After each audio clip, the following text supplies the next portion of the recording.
అందరికీ నమస్కారం. Welcome to Prajakshetram. CBI మాజీ జేడీ వివి లక్ష్మీనారాయణ గారు కొత్త రాజకీయ పార్టీ జై భారత్ నేషనల్ పార్టీని ప్రకటించడం ఆంధ్రప్రదేశ్ రాష్ట్ర ప్రయోజనాల రీత్యా ప్రజలందరూ స్వాగతించి ఆదరించాలి.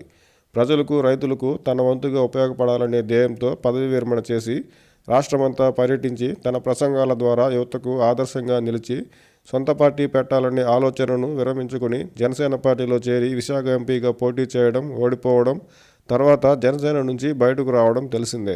అప్పటి నుంచి లక్ష్మీనారాయణ గారు ప్రజల మధ్యనే ఉన్నప్పటికీ ఆయన రాజకీయంగా ఏ పార్టీలో చేరుతారనే అంశంపై ఎన్నోసార్లు ఫలానా పార్టీలో చేరుతారని వార్తలు వచ్చిన సంగతి తెలిసిందే.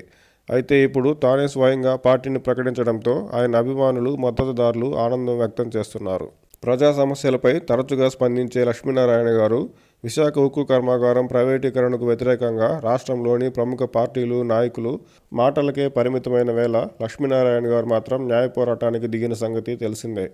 ప్రత్యేక హోదా వంటి ముఖ్యమైన రాష్ట్ర ప్రయోజనాల కోసం పనిచేయాల్సిన, పోరాడాల్సిన అధికార, ప్రతిపక్ష పార్టీల నాయకులు వారి వారి వ్యక్తిగత రాజకీయ కారణాలతో కేంద్రంతో పోరాడే స్థితి అటుంచితే కనీసం అడగలేని స్థితిలో ఉండడం, స్వప్రయోజనాల కోసం, ఎన్నికల్లో లబ్ధి కోసం, బీజేపీ కృప కోసం పాకులాడుతూ రాష్ట్ర ప్రయోజనాలను, విభజన హక్కులను పాతరేసిన ఈ సమయంలో జేడీ లక్ష్మీనారాయణ గారు పార్టీ ప్రకటించడం, ప్రత్యేక హోదా అంశాన్ని తిరిగి మళ్లీ రాష్ట్ర అజెండాగా పెట్టి ముందుకు పోతామని చెప్పడం ప్రత్యేక హోదాకు తిరిగి ఊపిరి పోసినట్టయింది.